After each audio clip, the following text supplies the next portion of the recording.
我们总说星星眨眼睛，那是几百年前的光，但你可曾想过，如果这束光会说话，它讲述的宇宙故事将与人类认知彻底颠倒。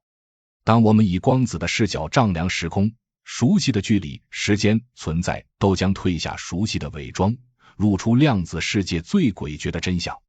这不是科幻小说的脑洞，而是爱因斯坦相对论与量子力学共同铺就的科学实景。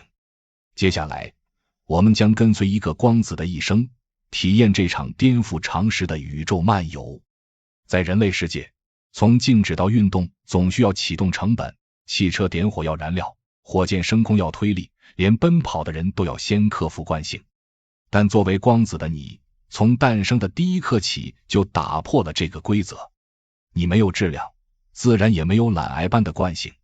你的诞生是场激烈的量子爆发，可能来自太阳核心的热核聚变，或是灯泡灯丝中电子的能量跃迁。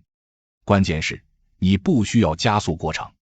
在常规物理世界里，任何有质量的物体都要从零开始提速，但你不同，诞生即巅峰，瞬间以约3亿米每秒的宇宙限速狂奔。这不是跑起来，而是生而为光。对你而言，静止等同于死亡，一旦被物质吸收，你的旅程便戛然而止。从存在的第一秒到最后一刻，你永远以极限速度飞驰，运动就是你的存在本身。如果说绝对速度是光子的天赋，那么它带来的第一个颠覆是时间的消失。根据爱因斯坦狭义相对论，物体运动速度越接近光速，时间流逝越慢。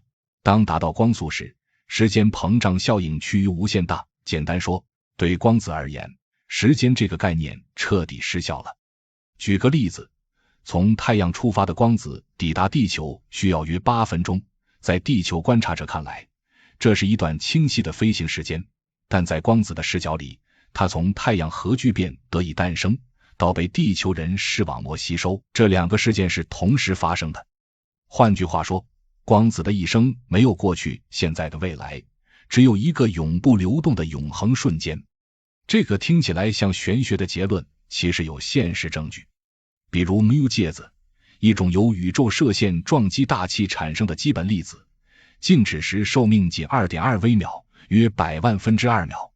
若按地球时间计算，它们连1公里都飞不到就会衰变。但事实上，大量缪介子能穿透10公里厚的大气层抵达地表。原因正是缪介子已接近光速运动时，其内部时间流速比地球慢几十倍。对缪介子来说，10公里的漫长旅程不过是几微秒的转瞬即逝。既然近光速的缪介子都能经历如此剧烈的时间减速，那么以光速运动的光子，其时间必然完全静止。对它而言，140亿年的宇宙史和1秒钟没有任何区别。时间静止的光子如何感知空间？答案更颠覆，他眼中的宇宙是一张扁平的煎饼。根据相对论的洛伦兹收缩效应，物体运动速度越快，其运动方向上的空间长度收缩越剧烈。当速度达到光速时，所有沿运动方向的距离都会被压缩至0。以仙女座星系为例，对地球观察者来说，它距离我们250万光年，光子需要跨越这个漫长的距离，但在光子的视角里，这段距离被压缩成了一个点。换句话说，光子从仙女座出发到抵达地球，不是飞了250万年，而是同时存在于起点和终点。类似的现象也发生在缪介子身上。从地球看，缪介子需要穿越10公里大气层，但在缪介子的视角里，大气层被压缩成了几百米，这正是它能活到地面的原因。对光子而言，这种收缩更彻底，它不需要穿越空间，而是同时存在于出发与到达的位置。宇宙在他眼中没有距离，只有位置的重叠。如果时间和空间都被折叠，光子的视觉会是什么样？答案是一个被压缩成细缝的隧道视野。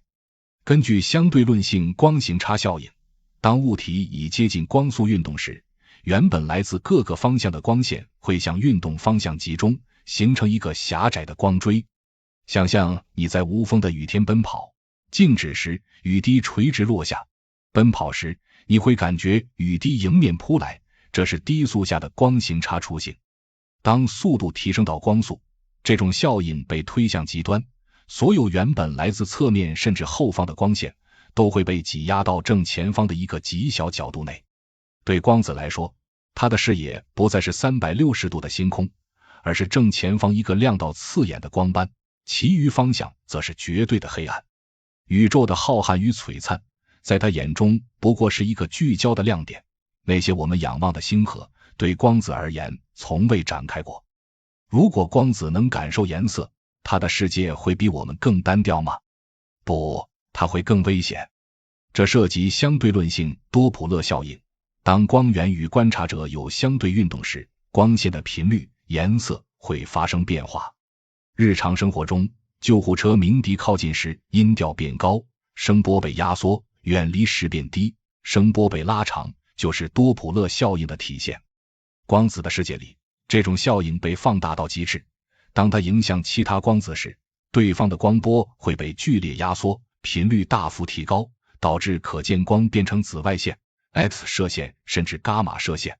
而当它远离光源时，光波被拉长，可见光会变成红外线甚至无线电波。对光子来说，宇宙不是我们看到的五彩画卷，而是一束高能辐射流。若它有意识，大概会觉得迎面而来的不是星光，而是致命的粒子流。光子的直线飞行其实是场时空的舞蹈。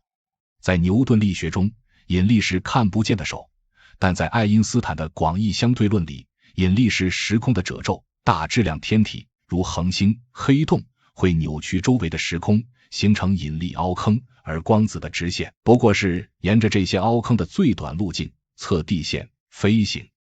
最典型的例子是引力透镜效应。当光子经过大质量星系团时，时空的扭曲会让它的路径发生弯曲，就像光线穿过玻璃透镜。1919年，天文学家爱丁顿在日全食期间观测到，太阳背后的恒星光线因太阳引力弯曲，导致恒星在天空中的位置发生偏移，这成为广义相对论的首个实验证据。对光子来说，它的直线飞行实则是划过时空的曲线，而我们眼中的星光偏折不过是它顺着时空凹坑前进的轨迹。宇宙对它而言不是平坦的草原，而是布满山丘与峡谷的地形，每一次转弯都由质量分布悄然决定。光子的身份本身就是一场量子的矛盾，它既是波又是粒子，这种波粒二象性让它的存在状态取决于是否被观测。双缝实验是最好的证明。当光子穿过有两条狭缝的挡板时，若没有探测器观测，它会像水波一样同时穿过两条缝，在屏幕上形成干涉条纹波的特征。但一旦有探测器盯着它，它就会选择其中一条缝穿过，屏幕上只留下两条亮纹，这是粒子的特征。换句话说，光子的身份不是固定的，而是由是否被观测决定的。在飞行过程中，它既是弥漫在空间中的概率波，又是局域的粒子。这种矛盾的平衡让它成为宇宙中最神秘的量子幽灵。它没有确定的自己，只有可能的自己，直到被某个观测者触发，才会坍缩成一个具体的形态。如果光子超速会怎样？答案是，宇宙的因果律将崩溃。根据相对论，有质量的物体无法达到光速，需要无限能量，而光子作为无质量粒子，光速是它的宿命。但假设存在超光速粒子筷子，时间的流向将逆转，它会从未来飞向过去。这将导致祖父悖论。若一个筷子从 A 点发送信号到 B 点，且信号在 B 点接收时间早于 A 点发射时间，就可能出现孙子发送信号杀死祖父，导致自己无法出生的逻辑矛盾。因此，光速不仅是速度的上限，更是因果律的保护罩，它确保了原因先于结果的宇宙秩序。对光子来说，遵守光速不是选择，而是维持宇宙逻辑的生存法则。光子的一生以一次彻底的奉献结束。当它撞上原子或分子时，不会反弹或减速，而是将全部能量传递给一个电子，自己则彻底消失。这就是爱因斯坦因之获得诺贝尔奖的光电效应。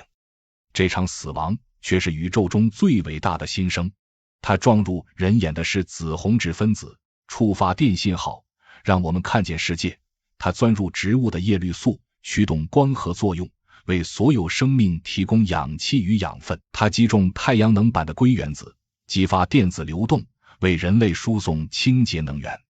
对光子而言，成功的定义不是飞得多远或活得多久，而是被吸收。它用自己的消失成为生命感知、生态循环与文明发展的第一推动力。从恒星核聚变得以诞生，到成为地球生命的能量之源，它的永恒瞬间，最终在另一个存在的漫长岁月里，完成了最壮丽的意义升华。你是否想过，光子的时间静止与人类的时间流动，哪种更接近宇宙的本质？如果光子能感知自己的一生，它会如何理解这场从诞生到消失的瞬间旅程？欢迎在评论区分享你的脑洞与思考。